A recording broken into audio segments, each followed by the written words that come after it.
Hi, it's Lucy and Tucker, and we're here to do a book unhaul.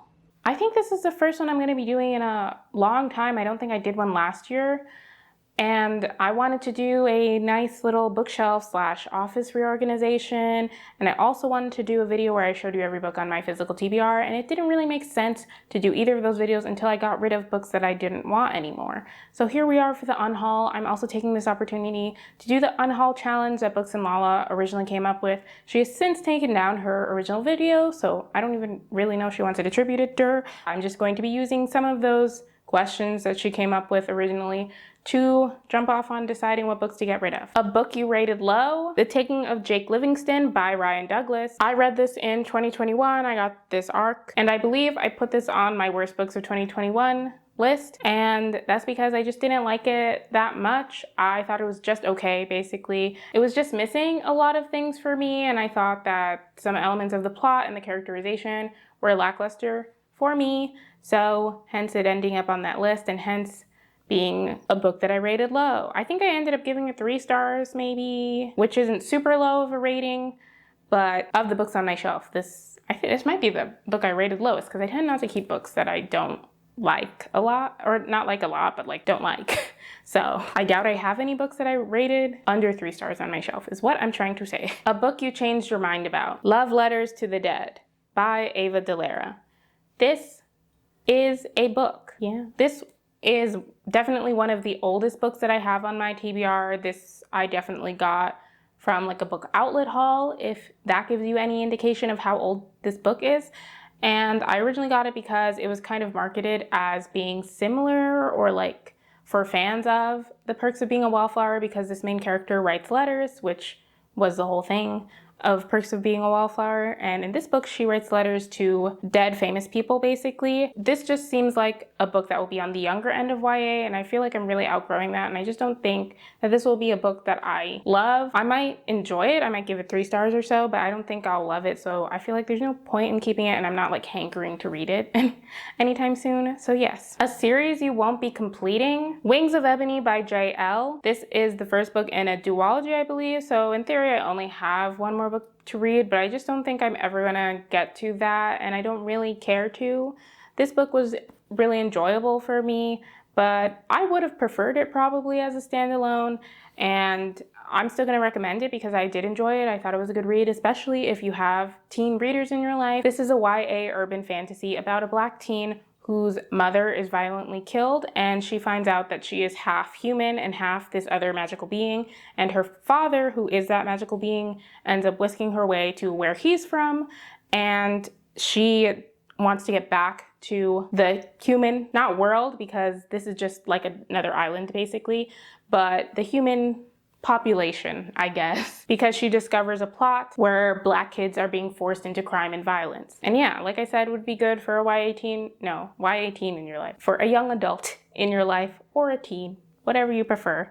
But I think it's for thee, not for me. And I will be sending any arcs that I am getting rid of, I will be putting into my neighborhood little free library, and any finished copies, some might end up in the little free library, and some I might end up selling on Depop, depending on if I can get my life together in time. So I will leave my Depop link down below in case these books are already listed, and if not, just keep an eye out for it. A book you'll never actually get to. So this category has a lot of books in it because that's kind of the reasoning for this whole unhaul, because it was mainly because I was gonna do, like right now, I was gonna film the every physical book on my TBR video, and I was like, but I wanna get rid of books. So the majority of the books that I haven't read, I'm unhauling, are because I'm never gonna get to them. That's the majority of the reason anyone gets rid of books they haven't read, I think. Anyway, we have Mind Games by Shauna Silver. This is a cool cover though. I got this from Book of the Month, and I think it sounded appealing to me at the time when I got it, but also I either messed up that month and didn't actually pick and choose a book, or this sounded the best to me out of what they had, which I mean, that's how Book of the Month works. But this is like more of a heavily romance book. I found out that this was published from Swoon Reads, which is like a romance imprint of what publisher, I'm not sure. But yeah, this is gonna be heavy on the romance, and I'm just not into that, especially in my YA books these days. So I'm letting go. Just Breathe by Camry McGovern and Little Family by Ishmael B. I'm putting them together because I did not choose either of these. These were both given to me by my sister, who also has access to ARCs. So yeah, she thought I might like them, but I never got around to them. I've had them for 3 years now.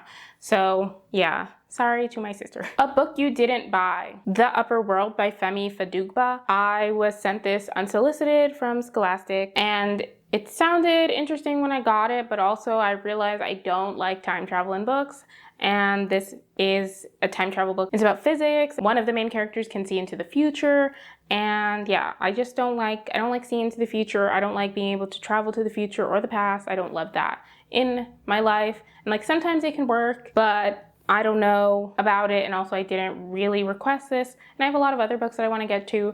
So it's not a knock on this book. I'm sure it's good, or other people find it good. I'll never know because I'm not going to be reading it. A book you bought because of the hype. The Names They Gave Us by Emery Lord. This is another book that came from a book outlet haul. So it's been on my TBR for a long time. At the time, it definitely seemed like it was up my alley. I used to love books that were basically sad. This is about a girl whose mother has a cancer relapse. Is that what it's called? She had cancer and then she beat it and then it came back. I think that's a relapse. And so she goes to like a summer camp, which is like a summer camp for other kids with sick parents. And it's like a really heartwarming tale apparently, but I just don't think that this is in my wheelhouse anymore. And yeah, I'm getting rid of it. A book you bought because of the cover. A Phoenix First Must Burn, edited by Patrice Caldwell. This was definitely partially a cover buy. I think this was either a cover buy or I got it in an owl crate or something. I don't think I did because it's not signed. So I must have just bought it. I'm pretty sure. Yeah, look at that cover. It is gorgeous. I love that cover. It might not actually get unhauled because now that I'm looking more deeply at the cover, I don't want to get rid of it anymore. But this was a very mediocre read for me. I can't even think of a story that I liked. I thought most of the stories in here were meh to actually bad. I feel like there were only a couple that I actually enjoyed. So this was a definitely miss short story collection for me. And yeah, so that's why it was on this list, but also I do love that cover. So we'll see, this might not actually end up getting unhauled. A book you didn't know anything about. Weave a Circle Round by Carrie Marin. This was a book that I picked up because I have a friend whose mom who had access to Books at Tour basically for free, and I would just pick this up because it was free. Basically, this was when I was in high school, so I've had this book since high school, or at least maybe my freshman year of college, maybe something like that. But yeah, I just picked it up because it was free, and I was still really fascinated with free books. Being a booktuber really helps tone that down if you're interested in being a booktuber. But I did read it, and I did end up enjoying it. I've recommended it a couple of times now, and I won't stop recommending it, but I just don't see the need to continue to own it. So I think I will be getting rid of it. So those are all the books that I will be getting rid of in this video. So that was a decent amount. You know, you're never gonna find 100 book unhaul for me because that would be literally like half my book collection, I guess. I could stand to get more books, which is why I was hesitant to do this video a little bit, because I feel like, oh, I have a lot of space on my shelves actually. Can't really tell right now, but like even behind me, it's just papers right now and like decor. So I do have a lot of space. So I didn't need to, but it just feels good to like not have these books hanging over me. Do you want to be on camera? Is that a yes? Come. Thor, come. I'm going to pick you up. You're going to hate it. You're going to be so mad at me. Thor's here. He hates being carried. I have to put him down right now. But yeah, thank you so much for watching. Thor also thanks you, and so does Tucker. If you like this video, please be sure to give it a thumbs up. Stay tuned for my Every Book on My Physical TBR video if you're interested to see what books I still have, and also my bookshelf organization, office organization video.